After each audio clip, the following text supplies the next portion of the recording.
안녕하십니까. 칸중국 코리아 이태현입니다. 중공 제20차 전국 대표 대회를 앞두고 여기저기 제로 정책 통제는 거의 광기에 가까웠고 전문가와 학자들은 그 배후에 깊은 학문이 있다고 보고 있습니다.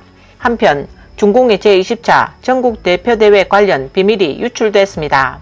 최근 며칠 동안 중국 각지에서 전염병이 발생했으며 청두 당국은 9월 1일 모든 주민이 원칙적으로 집에 머물라고 발표했습니다. 정부는 공식적으로 도시 폐쇄를 언급한 적이 없지만 인터넷에 게시된 사진은 청두의 전통시장에 야채 인파를 불러일으켰음을 보여줍니다.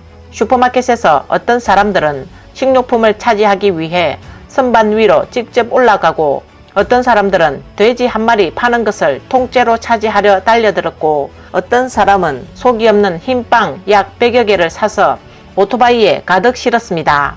해외 네티즌들은 세계 종말이 온 것 같다. 중국의 봉쇄가 전염병보다 더 무섭다라고 목소리를 높이고 있습니다. 1인 언론인 석산 각도는 이를 두고 시진핑 대 리커창 싸움에서 지방 고위 관리들이 시진핑 노선을 선택했다고 분석했습니다. 그들은 모두 권력의 장에서 뒹굴다 보니 상층부 권력 동태에 민감할 수밖에 없습니다. 중국 내부에서 새 보스가 확정된 것도 알 수 있습니다.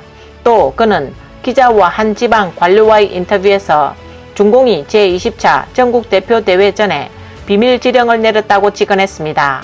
대규모 전염병이 발생하면 해당 지역 공무원이 물러나야 합니다. 집단 사건이 발생해도 지방 공무원은 분명히 문제가 생길 것입니다. 따라서 위와 같은 현상을 방지하기 위해 그들은 제로 정책을 철저하게 심지어 과도하게 처리할 것이다. 왜냐하면 이는 가장 좋은 은폐 방법이기 때문이다 라고 말했습니다. 외부에서는 지방 관리들이 제로 정책을 고수하는 것은 자신을 지키려는 것이며 중공 최고위층이 제로 정책을 고수하는 것도 그들이 고려하는 바가 있어 양쪽 모두 각자 꿍꿍이를 품고 있는 것이라고 분석했습니다. 대만 정치대학 국제관계연구센터 선임연구원 숭꺼청은 뉴스 분석에서 민주국가에서 위기가 발생하면 집권자의 합법성에 타격을 주지만 중공은 위기를 조성해 합법성을 유지하고 있다며 제로 정책을 펴다가 사람들이 죽어나가도 외교적으로 팔방미에 적을 만드는 것도 감수할 수 있는 것이라고 말했습니다. 중공 최고위층과 지방당국이 임명과 관련된 정책을 결정할 때 자신의 권력과 정권의 안정을 염두에 둘 뿐이지 사람 목숨 같은 것은 신경 쓰지 않는다. 이런 나라의 미래는 뻔하다라는 학자도 있습니다.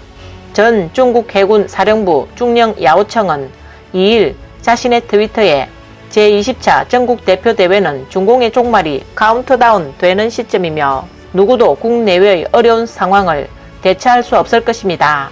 야오청은 시진핑은 당 내에서 대대적인 정적 제거에 나설 것으로 판단하고 있습니다. 이때는 경제가 무너지고 국민이 살 수 없게 되며 사방에서 싸움의 불길이 치솟을 것입니다. 그때는 고난의 시대가 도래하여 중국 사회가 큰 혼란을 겪게 될 것입니다. 이번 영상은 여기까지입니다. 구독과 좋아요는 격려입니다.